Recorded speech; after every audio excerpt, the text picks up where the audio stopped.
Hi everyone, I'm Shaylin here with Reedsy. Today we're going to be talking about Amazon algorithms for authors. So most authors sell through Amazon, whether exclusively or alongside other retailers. But unlike smaller indie stores or niche distributors, Amazon is governed by a complicated set of algorithms that decide what is going to be promoted by the store. You've probably heard of the Amazon algorithm before, but it's actually a misconception that there's only one Amazon algorithm.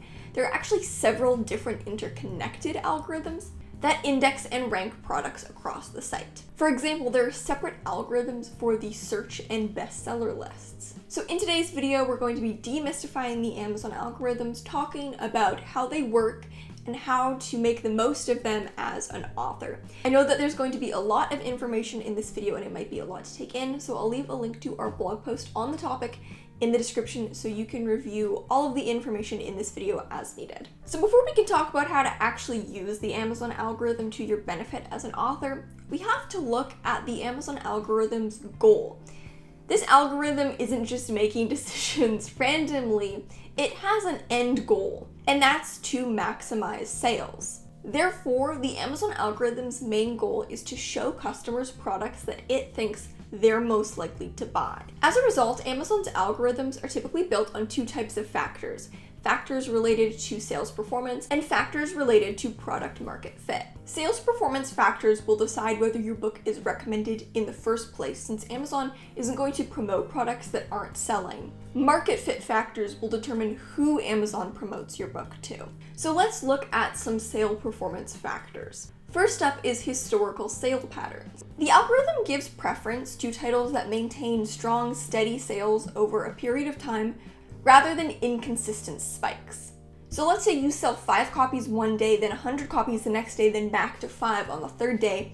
Amazon is going to take that day where you sold 100 copies as an anomaly and basically disregard it. That's why if you're doing something like a price promotion, it's important to spread that promotion over a longer period of time so the sales are more consistent rather than spiking on one day. Another sales performance factor is on-page conversion. This is how many sales you're getting in proportion to the number of visits your book page is getting. So it's not just how many people bought your book, it's how many people go to your book's product page and actually end up buying it. This ratio is your sales conversion. So let's say 2 books have the same number of daily sales, let's say 1,000 sales. But let's say that the first book had 1,000 sales out of 2,000 page visits, whereas the second book had 1,000 sales out of 10,000 page visits. The Amazon algorithm will look more favorably on the first book, because even though the books sold the same amount, the first book has a much better sales conversion ratio. To optimize your product page so you have the highest number of conversions as possible, you want to make sure that you have a good, enticing, genre-appropriate cover that looks good as a thumbnail. You also want to write a strong blurb. If someone clicks on your cover, maybe they see that beautiful cover and then they click on it and the blurb is maybe not there, or really weak or vague, or just doesn't work hard enough to sell the book, it's unlikely that someone is going to go on to buy the book. After all, who wants to buy a book where they don't care about what the book is about? And of course, multiple product reviews. Good reviews add trust. They show a reader that the book is worth reading. We've got videos on all of these topics: covers, writing a book description for Amazon, and getting book reviews, so I'll leave all of those linked in the description. Now let's look at market fit factors. Amazon algorithms can be scarily accurate, and over time they learn who to promote your book to in order to maximize sales. But they do need a little push to get started and actually understand what your book is about. That's where keywords and categories come in. Keywords optimize your book for Amazon's search bar, whereas categories shelve books into specific subgenres that you can then go on to rank in. I'm not going to go into all of the details because there is a lot to cover and we actually have an entire video on categories and keywords. So for the sake of keeping this video short, I'm just going to redirect you to that video. It'll be linked in the cards and in the description.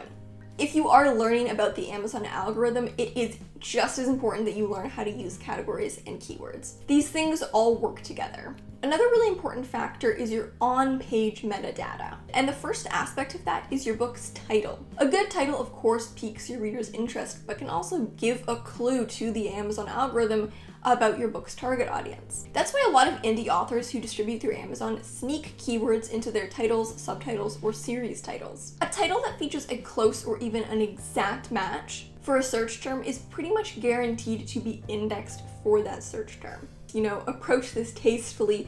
Don't add so many keywords into your title that it's obvious what you're doing and your book comes across as spammy, or the title just reads as unnatural.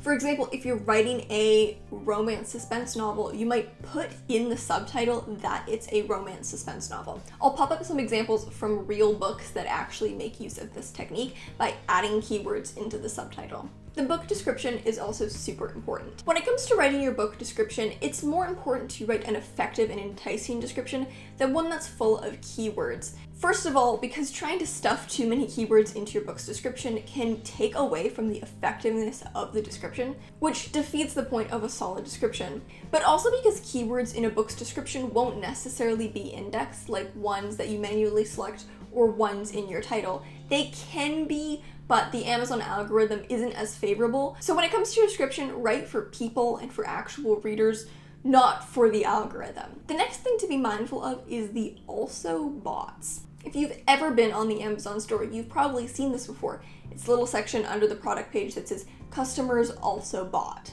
And it's your also bots that really inform where your book fits into the market. See, Amazon keeps track of everything. This means they have an extremely detailed map of connections based on what people have bought, and so they can determine which books will appeal to the same people because these people tend to buy the same book. Since Amazon knows, hey, people who buy this book tend to buy these other books, it's going to try to promote all those other books to people who visit the product page for the first book. Now, also bots don't show up on every single product page anymore like they used to, but it doesn't mean they're not important. Amazon still pays attention to this data, even if it's not visibly showcasing it. So those are the factors that guide the Amazon algorithm, but what does this look like in action? Let's look at some of the places on the Amazon store where we can actually see the Amazon algorithm taking effect. First up is the bestseller lists. You know how at the beginning I said that there are actual multiple interconnected Amazon algorithms? Well, here's a great example of that. There is an overall bestseller list algorithm, but there's also an individual algorithm for every specific bestseller list within specific genres. These lists are updated hourly and show the top 100 books in a category based on sales. These bestseller list algorithms look exclusively at paid sales and Kindle Unlimited borrows. Free book sales are not taken into consideration here. Getting more sales ultimately is going to come down to good marketing. One particularly useful tactic is to run a price promotion. If you're interested in running a price promotion for your book, we've got an entire video on the topic, so I'll leave a link to that in the description. A price promotion can lead to a bump in sales by promoting your book while it's at a discount, and there are smart ways to do it to ensure that your sales don't spike. There's also the hot new releases list. This is kind of like a bestseller list, but it's only for the newest books in a category. The trick to getting onto these lists is to start your marketing efforts long before your book is released. After all, you only have a small window of time where you can land on the hot new releases list because it only applies to newly released books. Market this book while it's in the pre-order period, and you may even be able to land on this list before your book's official release date. There's also the popularity lists. This is a bit of an elusive list that features books in any particular category, so it's not category specific. This list is actually kind of hard to find on the Amazon store, so it's not useful because it's going to make you super visible on the actual Amazon site, but it influences other visibility spots like email recommendations and search results. So this algorithm is a little bit different. It doesn't consider Kindle Unlimited borrows, but it does take into consideration both paid and free sales. However, it awards sales different amounts depending on the price. So a $9.99 sale will move the needle more than a $2.99 sale, which will move the needle more than a free sale, but they still do all count. As a result, free sales are when you have the most potential to manipulate your position on Amazon's popularity list. Even though free sales don't count for as much, there is a quantity over quality kind of factor happening here. If your book is free, sometimes the sheer number of sales or downloads that you can get when your book is set to free will override the few more quality sales that a higher priced book is getting. The popularity list is updated less regularly than other bestseller lists, so it might take more time for the effects of your free book promotion to take effect. This algorithm's goal is to match books with relevant search terms and then rank them to deliver best match results. As a result, your position on the popularity list plays a huge factor in determining your book's search results rankings. In order to boost your book's potential on this list, you want to therefore think very carefully about your book's keywords and search terms. Think carefully about what your target audience would type into Amazon if they were looking for your book or a book like yours. Then optimize your keywords and metadata for those searches. You can also make the most of a free giveaway or a free promotion